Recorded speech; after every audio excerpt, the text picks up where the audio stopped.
রহমাতুল্লাহ। নামাজ ভঙ্গের কারণ কয়টি? নামাজ ভঙ্গের কারণ 19টি। নামাজে অশুদ্ধ পড়া, নামাজের ভিতর কথা বলা, কোনো লোকে সালাম দেওয়া, সালামের উত্তর দেওয়া, আহ শব্দ করা, বিনা জুড়ে কাশি দেওয়া, আমলে কাশি করা, বিপদে কি বেদনায় শব্দ করিয়া কাদা, 3 তাসবিহ পরিমাণ সময় সতর্ক করিয়া থাকা, মুক্তাদি ব্যতীত অপর ব্যক্তি লোক মারবা, সুসংবাদ ও দুঃসংবাদের উত্তর দেওয়া। তারপরে বলেন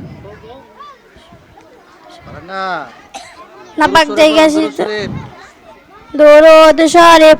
আল্লাহুম্মা সাল্লি আলা মুহাম্মাদি ওয়া আলা আলি মুহাম্মাদ কামা সাল্লাইতা আলা ইব্রাহিম ওয়া আলা আলি ইব্রাহিম ইন্নাকা হামিদুম মাজিদ।